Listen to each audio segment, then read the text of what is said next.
Bonjour et bienvenue au Forum Radio J dont vous êtes l'invité, Valérie Rabault. Bonjour. Bonjour. Alors l'annonce jeudi de la positivité d'Emmanuel Macron au Covid sème la confusion, ou a semé en tout cas la confusion au sommet de l'État, et bouleverse les agendas du président et de son Premier ministre Jean Castex. Alors au-delà, quid de la crise sanitaire? Faut-il craindre une période à haut risque, une accélération de l'épidémie, une troisième vague en janvier? Et puis il y a aussi les conséquences économiques et sociales de cette crise. Comment y répondre? Et côté PS, quel nouveau corpus idéologique, quel projet et quelle incarnation à 16 mois de la présidentielle? Mais pour commencer, Valérie Rabault, une question vous concernant personnellement. Vous êtes mise à l'isolement depuis un déjeuner de travail mardi à l'Élysée autour du président Emmanuel Macron et des chefs de groupe à l'Assemblée. Est-ce que vous considérez que ce déjeuner n'aurait pas dû avoir lieu? Alors, d'abord, je me suis mise à l'isolement alors qu'on m'a dit que je n'étais pas directement cas contact. C'est ce que m'a indiqué l'Élysée, mais je pense que le principe de précaution s'applique. J'ai aussi fait un test PCR et j'en referai un à J+7, c'est-à-dire mardi 22 décembre. Sur maintenant le déjeuner en tant que tel qui s'est déroulé, bon, il est très clair que nous étions très espacés puisque c'était dans la grande salle des fêtes de l'Élysée. Pour ma part, depuis septembre, je refuse les déjeuners. Celui du président de la République, en tout cas, pour moi, ne se refuse pas dans la mesure où il a invité l'ensemble des présidents de groupe. C'était un déjeuner de travail, ça aurait pu être une réunion. Donc, j'entends qu'il y a effectivement des polémiques qui peuvent monter ici ou là. Je pense que dans la période, mieux vaut faire des réunions que des déjeuners de travail. Mais j'entends aussi que l'agenda du président de la République étant très rempli, j'imagine que c'était un créneau qui restait. Voilà. Alors justement, il y a l'organisation du dîner ayant réuni une dizaine de membres de la majorité mercredi autour d'Emmanuel Macron à l'Élysée suscite les critiques de l'opposition. Est-ce que cette polémique, Valérie Rabault, a un sens ? Je pense qu'il est toujours important en démocratie d'essayer de s'appliquer ce qu'on définit comme principe. Voilà. Encore une fois, je pense que des réunions de travail font aussi bien l'affaire. Ça veut dire que ce dîner n'aurait pas dû avoir lieu ? Mais encore une fois, il était après le couvre-feu. Il y a un couvre-feu qui est instauré entre 6h et 20h. On sait qu'après le couvre-feu, on peut continuer à travailler. D'ailleurs, ça se voit à l'Assemblée nationale, continuer à siéger après 20h. Mais encore une fois, je pense qu'il faut essayer de trouver la meilleure adéquation possible. Mais alors précisément, ça veut dire quoi? Que ce dîner donc de la majorité à l'Élysée... Je vous pose la question. Autant je peux vous parler du déjeuner du midi qui était un vrai déjeuner de travail, autant le soir, je peux pas vous parler du dîner, je n'y étais pas, je n'étais pas invitée, c'est parfaitement logique. Je vous dis juste que est-ce que c'était, je pense que c'était une réunion de travail qui s'est développée sous un dîner. Bon, moi, je constate que les Français subissent le couvre-feu, c'est-à-dire qu'après 20h, ils peuvent pas sortir de chez eux, et que donc, il vaut mieux toujours mettre en adéquation ce qu'on recommande avec ce qu'on fait. Voilà. Ça veut dire que, si je vous comprends bien, Valérie Rabault, le président Macron n'a pas mis en adéquation ce qu'il recommande et ce qu'il a fait.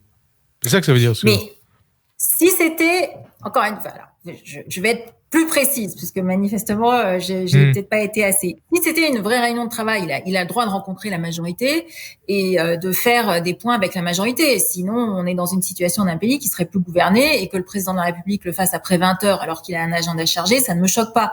Ce que je constate juste, c'est que bon, voilà, c'était fait sous la forme d'un dîner parce que, j'en sais rien d'ailleurs, je sais pas quelles sont les motivations qui ont conduit à ça.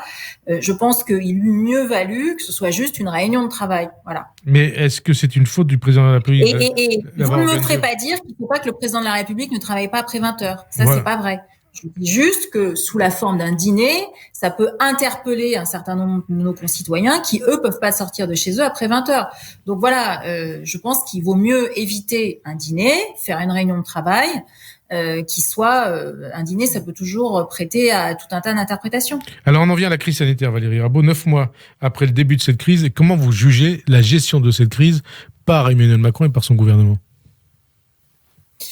Alors, je fais pas partie de ceux qui sont les yaka faucons en disant on ferait mieux ou on ferait moins bien. Ce que je considère, c'est que, et ce que j'ai dit à la fois quand le Premier ministre nous reçoit, alors lui il le fait par visio ou au président de la République, il faut qu'il y ait de la visibilité et il faut qu'il y ait de la cohérence. Est-ce que c'est le cas ou pas? À chaque fois qu'il y a Pardon? Est-ce que c'est le cas ou pas? Il y a eu des incohérences. Sinon, les Français seraient pas. Enfin, il y a des moments où on est déboussolé sur certaines décisions. N'empêche que on voit que tous les pays européens, les États-Unis, enfin l'ensemble des grands pays rencontrent les mêmes difficultés que nous, c'est-à-dire à la fois comme il n'y a pas de médicaments pour cette maladie, comme jusqu'à présent il n'y avait pas de vaccin, donc du coup ça rend les situations, et que cette maladie est très contagieuse, ça rend la situation très compliquée. Mais moi ce que je regrette, c'est qu'il n'y a pas il y a eu des incohérences et ça fragilise tout de suite l'action publique. Et est-ce que vous comprenez dans ce contexte, on est depuis mardi dans une phase de couvre-feu, est-ce que vous comprenez d'abord la lassitude des Français et ensuite la colère du milieu culturel et éventuellement aussi des restaurateurs? Alors, la lassitude des Français, oui, je la comprends. Ça, je pense que n'importe qui peut la comprendre. Sur le monde culturel, dans la plupart des autres pays européens, effectivement, les salles sont fermées. Moi, j'ai tendance à penser que lorsqu'on va au concert ou au théâtre, qu'on met un masque, on est espacé avec ses voisins. J'ai pas l'impression qu'on attrape plus le virus que quand on va au supermarché. Bon, mais ce que je constate aussi, c'est qu'il faut diminuer les occasions de rencontrer le virus. Donc, sur le monde culturel, j'espère que le gouvernement fera des annonces en janvier au gré de l'évolution de l'épidémie.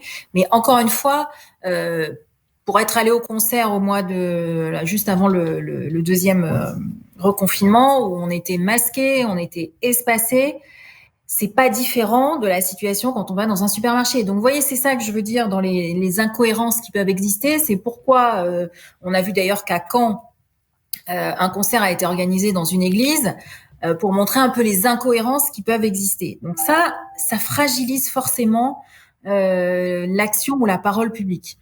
Alors, nous avons fait, d'ailleurs, à l'initiative de ma collègue Michèle Victory, une interpellation, une tribune qui a été publiée cette semaine. Nous referons aussi des propositions, mais encore une fois... Quelle proposition, par exemple ? Non, mais la question. D'abord, on a fait les premières beaucoup de propositions budgétaires en soutien au monde de la culture. On les avait formulées dès le mois de juin dernier. Donc là-dessus, on est très cohérent. Sur le point de la situation sanitaire, effectivement, quand il y a des incohérences, eh bien, ça permet pas de créer l'adhésion. Et vous le sentez autour de vous ? Oui, on ce manque d'adhésion, oui. Alors, oui, sur la culture, on le sent évidemment. Alors, on va entrer dans la phase de vaccination, de la stratégie vaccinale du gouvernement. Est-ce que certains se posent cette question pour redonner confiance aux Français ? Ne faut-il pas que le gouvernement, éventuellement le président Macron, et peut-être aussi les responsables politiques comme vous, se fassent vacciner et pourquoi pas en public ? Alors, écoutez, moi, ce qui me concerne, dès que le vaccin pour ma tranche d'âge sera possible, je me ferai vacciner. Je crois beaucoup à la vaccination. J'ai lu les différentes analyses des agences, notamment la FDA, l'agence américaine sur les vaccins, sur les autorisations. Bon, il y a toujours un coût bénéfice-risque dans tout vaccin. Donc, dès qu'il sera possible pour ma tranche d'âge de me faire vacciner, je me ferai vacciner. Et s'il faut le faire en public, je le ferai en public. Et sur le président Macron et son gouvernement, est-ce qu'ils doivent se faire vacciner dès le départ et en public ? Puisque c'est des questions qui sont posées. Oui, non, mais le gouvernement, même s'il est en dessous des tranches d'âge qui vont bénéficier en premier de la vaccination, je pense qu'ils auraient intérêt à le faire, et en public aussi. J'ai vu que le vice-président américain l'avait fait, que Joe Biden annonce vouloir le faire cette semaine, que la vice-présidente la semaine prochaine. Voilà, je ne comprends pas, et j'en suis même attristée de voir le rejet qui peut exister dans notre pays vis-à-vis de la vaccination, alors qu'on est le pays de Pasteur qui a inventé les vaccins. Y compris dans les EHPAD, y compris parmi les personnels soignants des EHPAD. C'est ça qui était assez... Oui, je sais. C'est pour ça que je vous le redis et je profite de votre antenne. Je ne comprends pas ce doute. Voilà. C'est pour moi un échec, de la conviction scientifique qui devrait peut-être infuser plus dans notre société. Et on rappelle que vous êtes, vous, une scientifique. Donc vous savez de quoi vous parlez.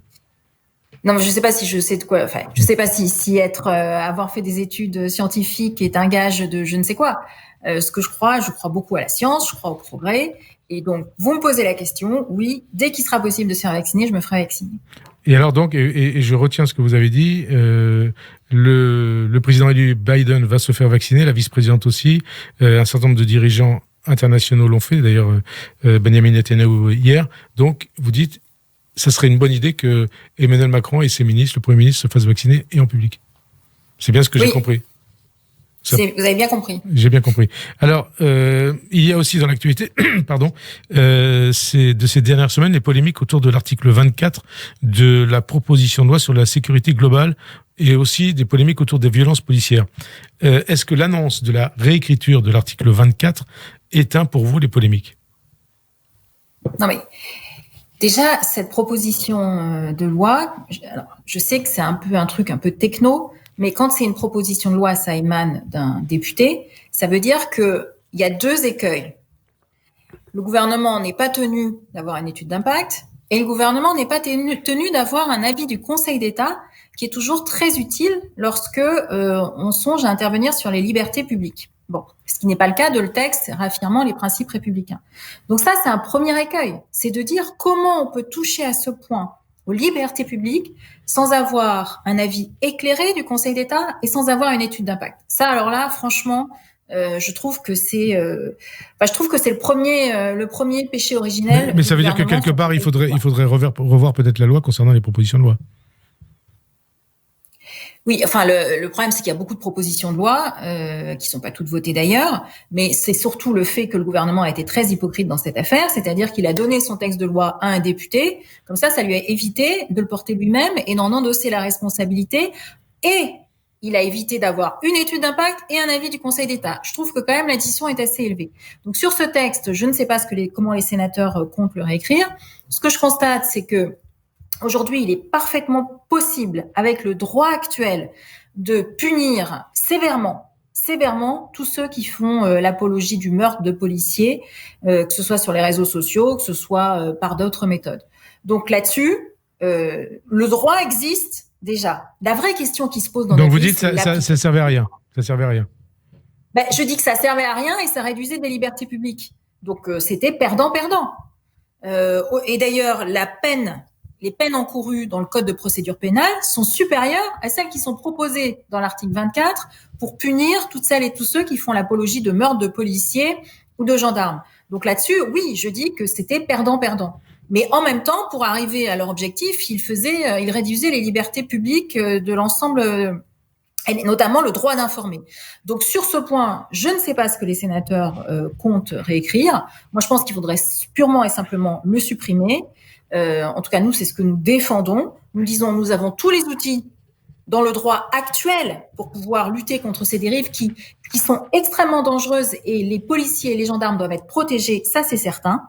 Et je pense qu'il n'était pas nécessaire de rallumer une polémique et surtout de limiter les libertés publiques comme ce qui est fait aujourd'hui dans l'état actuel de l'article 24. Alors, est-ce que la proposition de loi, donc sécurité globale, et le projet de loi sur le séparatisme répondent aux interrogations et peut-être aussi aux attentes des Français sur leur sécurité, sur leur protection ? Écoutez, moi, je pense que ces 2 textes ne sont pas utiles. Je pense que ce qui est utile, c'est de faire appliquer la loi. Et le problème, c'est que on ne fait pas toujours appliquer la loi. D'ailleurs, pour le deuxième texte sur confortant les valeurs républicaines, hein, voilà. Confortant les valeurs républicaines, le Conseil d'État est très clair.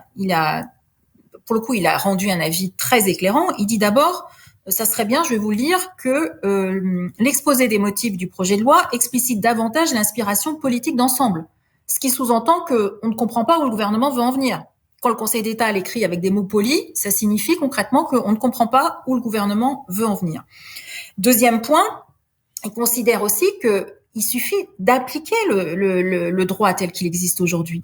Vous avez des articles encore, par exemple, de la loi de 1905, l'article 31, sur le fait que, le fait que il ne peut pas y avoir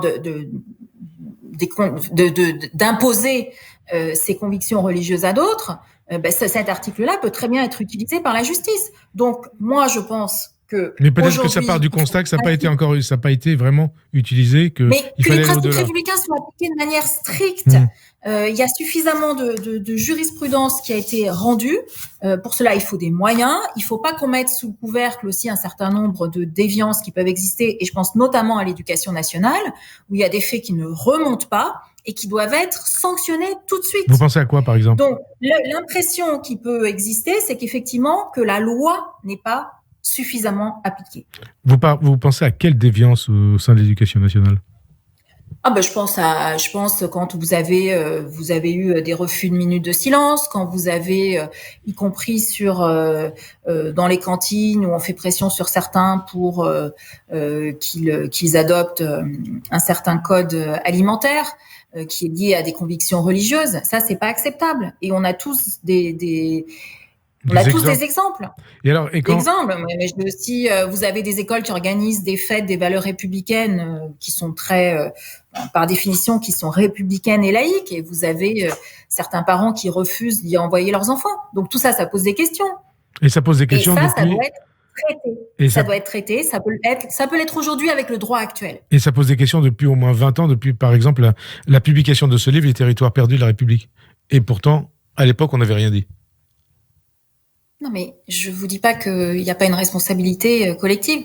Vous me posez la question des deux textes. Je vous dis que le droit, tel qu'il est déjà en vigueur dans notre pays, permet de répondre à quasiment toutes les questions. Le seul point, c'est de l'appliquer. Est-ce que ça veut dire que si ce texte est adopté, le groupe socialiste à l'Assemblée pourrait déposer un recours devant le Conseil constitutionnel ? Écoutez, je sais pas. Alors, je sais que vous aimez toujours me poser des questions avant. Donc, nous, on fera le débat. On défendra nos amendements, on défendra un certain nombre de sujets aussi qui nous tiennent à cœur. On verra ce qui sera voté in fine, et à ce moment-là, on avisera. Est-ce que vous reprenez à votre compte ce que dit Jean-Luc Mélenchon ? Il dit que ce projet de loi est une manière, et il voit des intentions de stigmatisation du gouvernement à l'égard des musulmans. Est-ce qu'il a raison ? Non. Il a tort ? Non, je suis pas du tout d'accord avec lui. Non, je suis pas d'accord. Vous n'êtes pas d'accord. En tout cas, la France est critiquée dans les pays musulmans, mais aussi dans les pays anglo-saxons, qui accusent Emmanuel Macron et son gouvernement de cibler les musulmans. Est-ce que là, vous dites aussi, je ne suis pas d'accord, ce sont des critiques qui ne sont pas légitimes ? Non, mais on a une définition de la laïcité qui n'existe nulle part dans le reste du monde. Moi, il y a 15 ans, j'ai vécu au Royaume-Uni, donc je vois très bien que le Royaume-Uni se considère plutôt comme un patchwork qui peut exister de communautés plutôt qu'une communauté nationale comme nous l'avons définie depuis la Révolution française avec la définition de la nation qui existe. Donc nous avons, il est vrai, une définition et une appréciation de la laïcité qui n'existe pas dans les pays anglo-saxons. Donc ils peuvent nous critiquer là-dessus, mais on a le droit aussi de défendre notre principe de laïcité qui permet à chacun de croire et ne pas croire, qui impose la neutralité de l'État et qui condamne les personnes qui feraient pression sur les uns et les autres pour faire du prosélytisme religieux. C'est tout. Et ça doit être respecté. Et ça devrait pouvoir être respecté de manière plus stricte. Et quand le président turc Erdogan compare la situation des musulmans dans la France d'aujourd'hui à celle des Juifs pendant la Shoah, qu'est-ce que ça vous inspire, Valérie Rabault ? Non, mais lui, le président turc formule des attaques contre la France qui relèvent d'une autre stratégie géopolitique et qui sont inacceptables et inadmissibles. Et dès le départ, moi j'ai apporté mon soutien au président de la République quand il a été attaqué sur ces questions-là. Stratégie dangereuse ? Stratégie dangereuse, mais qui ne porte pas que vis-à-vis de la France. On le voit sur d'autres segments, avec des soutiens qui peuvent exister sur d'autres conflits dans le monde. Par exemple, ce qui s'est passé vis-à-vis des Arméniens. Exactement. Ce qui s'est passé au Haut-Karabakh. Au Karabakh. Et d'ailleurs, Olivier Faure était à la tête d'une délégation dans le Haut-Karabakh il y a quelques jours pour apporter le soutien du Parti socialiste aux populations d'Arménie. Alors, la comparaison du président Erdogan, elle a été reprise à son compte par le député insoumis Éric Coquerel, c'était le 19 octobre sur Sud Radio. Je vais citer ce que disait le député Coquerel. En référence à la période hitlérienne, il a déclaré « L'islam aujourd'hui est une religion qui subit un véritable racisme en tant que religion, comme l'a été à un certain moment, avec une autre ampleur évidemment, la religion juive. » En clair, si on comprend bien Éric Coquerel, la France de Macron serait comparable à la France de Pétain. Est-ce comment vous jugez ce type de comparaison de la part d'un élu de la République ? Je suis assez affligée, voilà.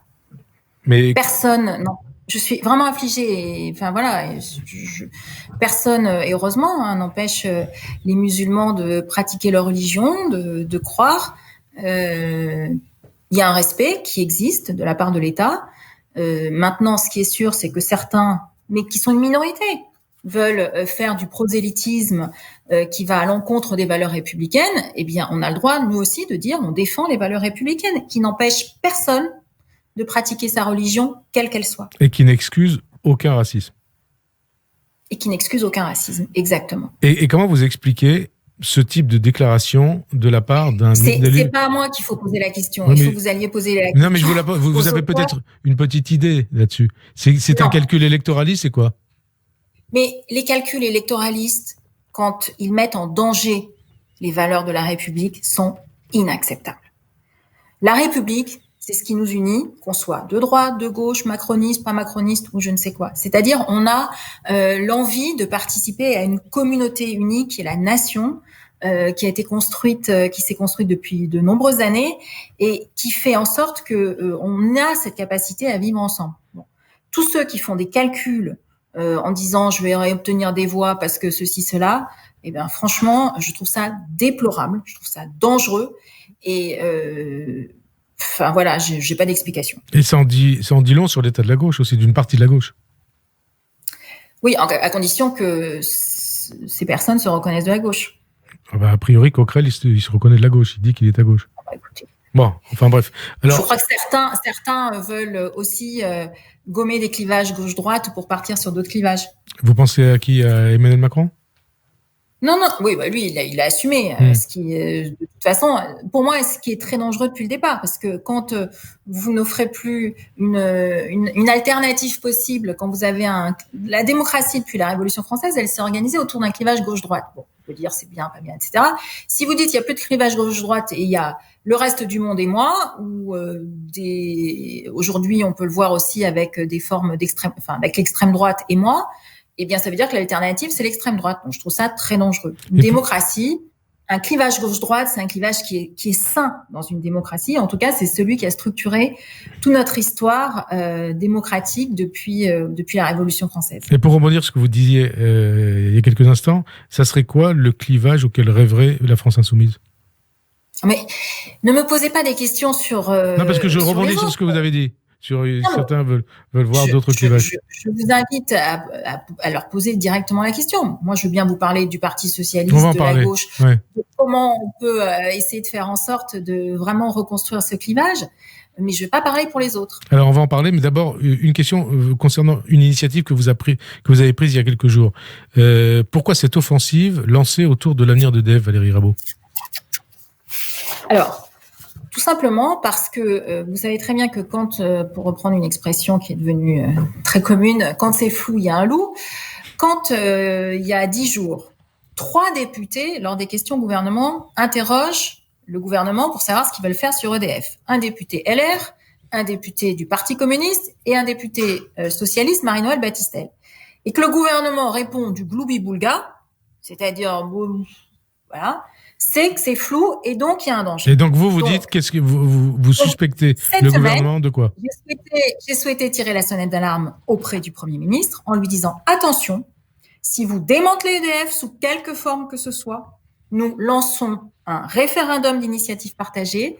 Comme nous le proposerons à l'ensemble, nous le proposons, je parle au présent, à l'ensemble de nos collègues sénateurs et députés, et nous ferons comme ce que nous avons fait pour Aéroport de Paris. Nous les avons empêchés de privatiser Aéroport de Paris. Nous vous empêcherons de démanteler EDF.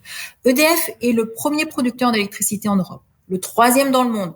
Je veux dire, on est toujours en train d'être à la recherche de fleurons. On a un fleuron. Alors, on peut effectivement, il y a peut-être des réformes à faire chez EDF. C'était pas le sujet, mais réformer ne veut pas dire démantelé. Et quand on a un fleuron qui a été créé en 1946, que aucune majorité de droite ou de gauche ne se serait avisée de démanteler, et que là, c'est apparemment ce qui est en perspective, eh bien, nous avons mis une alerte très forte en disant au Premier ministre, nous allons déclencher un référendum d'initiative partagée. Si le Conseil constitutionnel l'accepte, ça durera pendant 9 mois. Et en fait, ce sera le vrai sujet, ce sera un des sujets de la bataille présidentielle. Ça veut dire que ce sera au centre de la campagne présidentielle, mais le Premier ministre vous a répondu, il n'est pas question pour nous de démanteler EDF, vous ne le croyez pas? Non. Non, puisqu'il a vraiment tourné autour du pot. Alors, quand c'est pas clair, c'est qu'il y a un loup. Vous le savez très bien.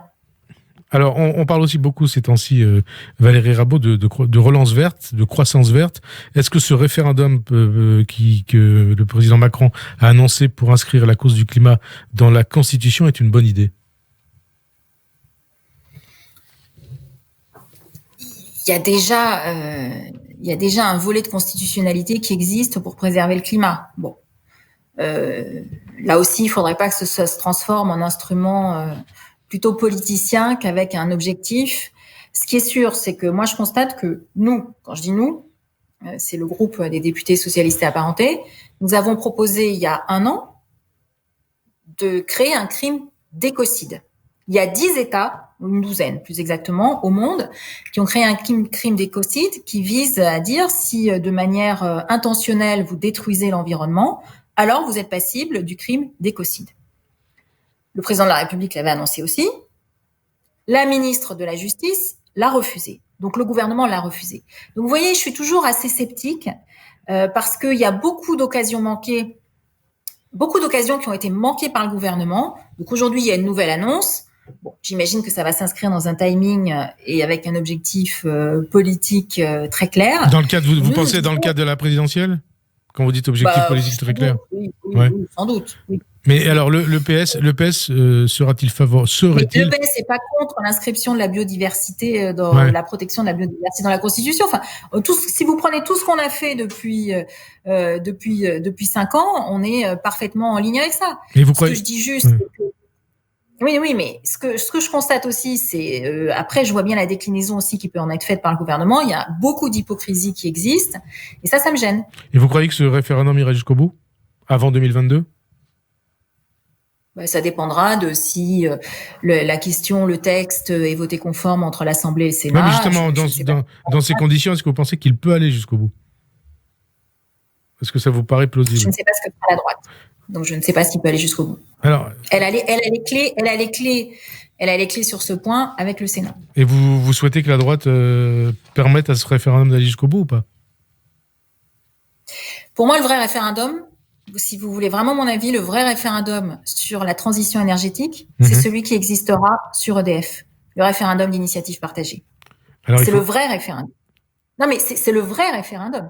C'est le seul qui permettra aux Français de dire non, on ne veut pas de démantèlement d'EDF. Oui, on veut un objectif de transition énergétique. Et ça, c'est un vrai acteur. Donc, si j'ai je considère que le vrai référendum, c'est le référendum d'initiative partagée sur EDF. Donc, c'est ce que vous lancez. Alors, Emmanuel Macron réfléchit aussi à un changement du mode de scrutin pour les législatives, passant par l'instauration de la proportionnelle, sans doute au niveau départemental. Est-ce que vous y êtes favorable à cette proportionnelle aux législatives? Alors, on a toujours, nous, indiqué qu'il y avait une dose de proportionnelle qui était intéressante. Moi, je constate que si le président de la République veut le faire, il faut qu'il le fasse avant le mois de mai, puisqu'il faut que ce soit 1 an avant les législatives. Honnêtement, je pense que dans le calendrier à venir, il y a plutôt des urgences à gérer avec la crise, plutôt que de se préoccuper du mode de scrutin des élections législatives. Mais alors... c'est certain. Non, mais je vais vous dire franchement, je comprends pas que en ce moment on traite des textes qui ne sont pas liés à l'urgence de la situation économique et sanitaire. Enfin, et si on vous dit on est face à la crise, on est face à une crise que aucune de nos générations n'a connue précédemment. Donc ça doit être la seule priorité. Et si on vous dit, on vous explique que la proportionnelle, ce serait pour une question de démocratie, pour permettre, pour encourager les Français à aller voter, qu'est-ce que vous répondez à ça? Oui, déjà, la proportionnelle existe pour les régionales et je les invite à aller largement voter en juin 2021 pour les régionales. Pour les régionales. Et alors, si une telle réforme, on continue, c'est la dernière question sur la proportionnelle, impliquant donc l'instauration de la proportionnelle législative, et vous étiez proposé avant le mois de mai, est-ce que les députés PS pourraient voter pour? On verra ce qu'ils mettent dedans. Honnêtement, vous avez, moi je suis dans une circonscription très rurale, on a 2 députés.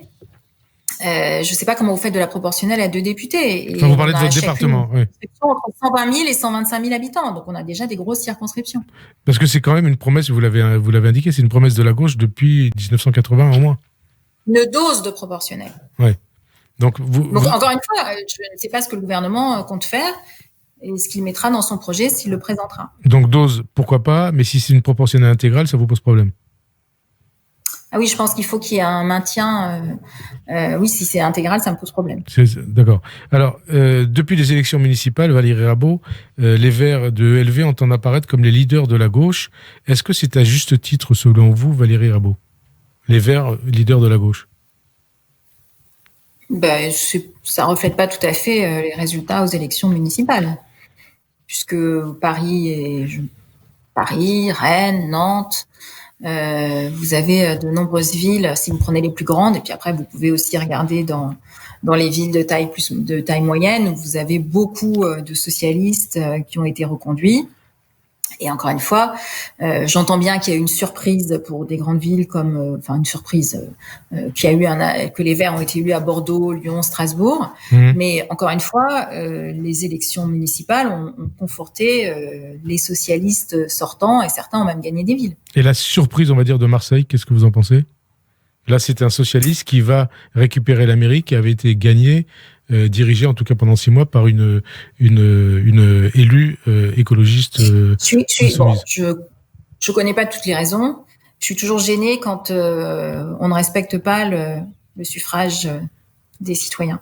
Ça veut dire quoi? Ça veut dire que ça veut dire que c'est Michèle Rubirola qui a été élue avec ce qu'elle porte comme valeur, comme incarnation, parce que la politique, c'est aussi une incarnation.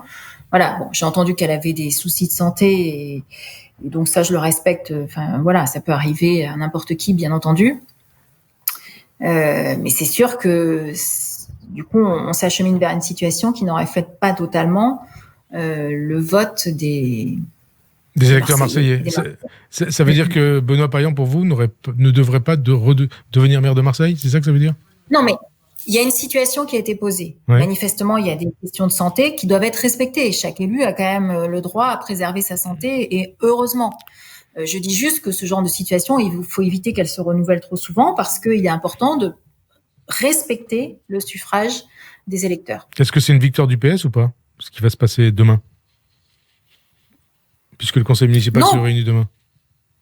C'est pas une victoire du PS, c'est une victoire. Il y a eu une victoire d'une liste très identifiée, et il est normal que à la tête de la ville de Marseille, il y ait un maire ou une maire qui soit à 100% sur sa fonction et qui puisse être à 100% sur sa fonction. Alors concernant le Parti socialiste, Valérie Rabault, on parle d'un changement de nom de votre parti. Vous avez une idée en tête pour le nouveau nom du Parti socialiste? Non, parce que c'est pas la priorité pour moi. Mais a priori, c'est la priorité, notamment pour Olivier Faure. Non, mais changer de nom, ça reflète ce qu'on veut être, ce qu'on veut poser. Pour moi, ce qui compte, c'est véritablement je vais pas vous mentir, hein, nous avons porté beaucoup de propositions qui malheureusement peinent à entrer dans le débat public. J'en suis bien consciente. Par exemple, l'écocide, on a été les seuls à le porter à l'Assemblée nationale. La prime climat, qui a été discuté avec toutes les organisations du bâtiment, avec les financeurs publics, et pour moi un vrai levier. Et effectivement, on peine peut-être un peu à l'installer dans le débat public. Cette prime climat, elle est très claire. Elle est de dire aujourd'hui, vous avez des subventions quand vous changez votre chaudière, vous mettez du double vitrage ou des faux plafonds qui peuvent aller jusqu'à 30% selon vos revenus. Mais si vous pouvez pas payer les 70% restants, vous ne faites pas les travaux. Et donc, du coup, la transition énergétique n'avance pas. Donc, nous, ce que nous proposons, c'est de faire une avance remboursable sur le montant des 70% restants. Et ça donne un vrai coup de booster à l'économie pour avancer à la fois d'un point de vue économique, pour le bâtiment, pour les aspects où on baisse votre facture d'énergie, et enfin pour amorcer vraiment la transition énergétique. Donc ça, ce sont des propositions très concrètes. On est les seuls à les chiffrer. On les a vraiment mis, on l'a fait sérieusement. On dit pas, on a vraiment fait un vrai chiffrage. On a proposé aussi, aujourd'hui, on voit que le gouvernement a pu mettre tout de suite en place ce qu'on appelle les garanties d'État pour les entreprises. S'il a pu le faire, c'est parce qu'on a créé la Banque publique d'investissement en 2013. Et que ça permet de tout de suite avoir un levier pour agir.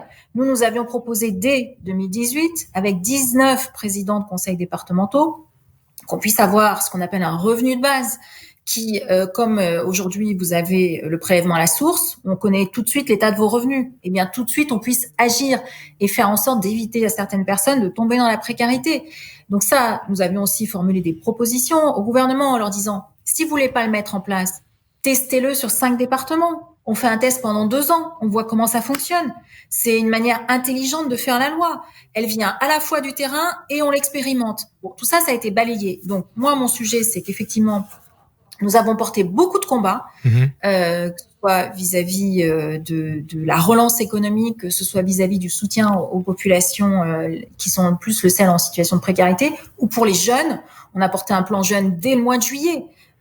Donc là, et pourtant, on vous dit le gouvernement n'y a pas encore répondu. Et pourtant, c'est ça ma priorité. C'est pas de savoir si on change de nom tout de suite. Et pourtant, on vous dit, vous entendez cette petite musique, le Parti socialiste est mort ou est en état de mort cérébrale.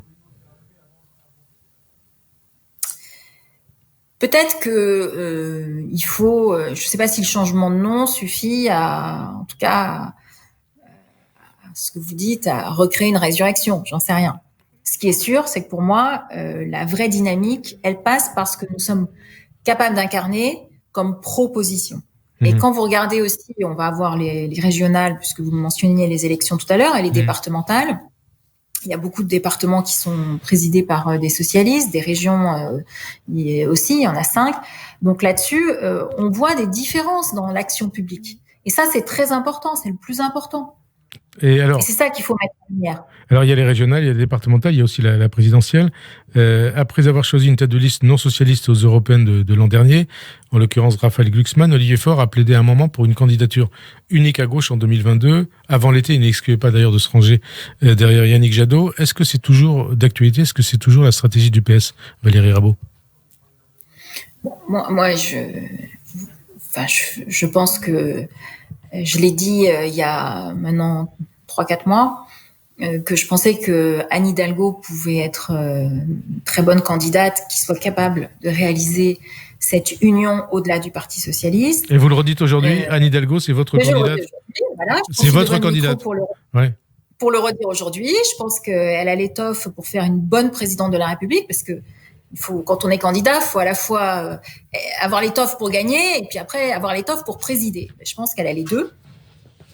Voilà, donc elle a démontré qu'elle a cette capacité à faire bouger des lignes, que ce soit sur la transition écologique, mais elle a une vraie boussole social-démocrate. C'est-à-dire que quand on dit qu'on a une boussole social-démocrate, c'est véritablement l'humain qui est en numéro 1. Et alors, donc vous dites, en gros, c'est ma candidate, Anne Hidalgo. Et comment elle pourrait faire pour être candidate après avoir dit tout au long de la campagne municipale qu'elle ne le sera jamais? Je pense que d'abord les temps, la situation a bien changé du fait aussi de la crise sanitaire. On va quand même pas se mentir.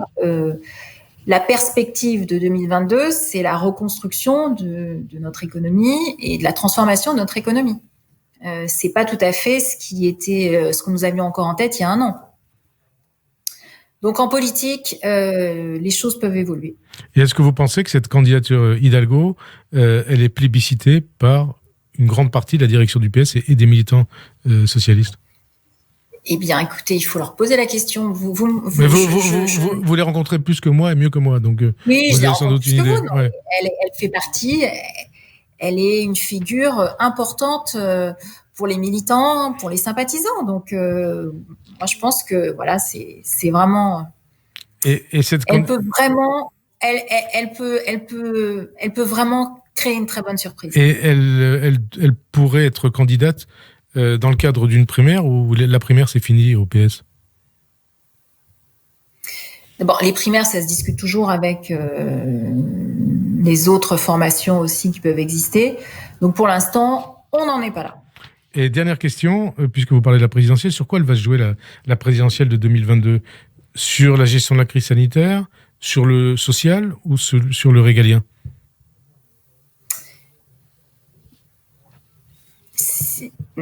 Moi, je pense qu'elle se jouera sur la partie de rebond pour notre pays qui passe par l'économie, par définir une nouvelle voie, de nouvelles perspectives en disant la transition énergétique, ça peut pas être qu'un slogan, mais il faut que ça ait du concret en termes d'investissement et en termes dans la vie des uns et des autres. Donc je pense que cette boussole-là sera très importante. Mais une élection ne se joue jamais sur un seul sujet. Il y a toujours un terreau complexe parce qu'on est un pays complexe, évidemment. Donc le régalien aura aussi sa part. Mais encore une fois, quand on prend sur la figure une crise comme celle qu'on est en train de vivre, aucun candidat ne pourra faire abstraction de ce qui vient de se passer et des réponses à y porter. Et puisque vous parlez d'Anne Hidalgo, j'ai oublié de vous poser une question. Avec les problèmes qu'elle a au sein de sa majorité avec les Verts à Paris, est-ce qu'elle pourrait être une candidate d'union de la gauche, d'union des socialistes et notamment des Verts? Anne Hidalgo, alors, vous êtes quand même terribles, hein, vous les journalistes. Quand elle a créé une majorité avec de nombreuses composantes, on l'a critiquée. Et maintenant, parce qu'Anne Hidalgo, c'est quelqu'un qui dit franchement ce qu'elle a à dire. Un peu comme vous d'ailleurs. Un peu comme vous d'ailleurs. Oui, mais à un moment donné, la politique, c'est aussi être un peu clair. Donc, on peut se dire les choses. Et ça ne veut pas dire que quand vous avez dit à quelqu'un, mais là, je suis pas d'accord, que vous n'êtes pas capable de travailler avec lui. C'est ça une force. Une force d'entraînement dans une équipe, dans une équipe. C'est pouvoir se dire les choses et être capable de dire, écoutez, là, on n'est pas totalement d'accord, mais on est capable d'avancer ensemble. Ça, c'est une grande force. Merci en tout cas Valérie Rabault d'avoir répondu à notre invitation. Bonne fin d'après-midi sur Radio J, bonne fin d'année aussi. On se retrouve le 3 janvier. Merci.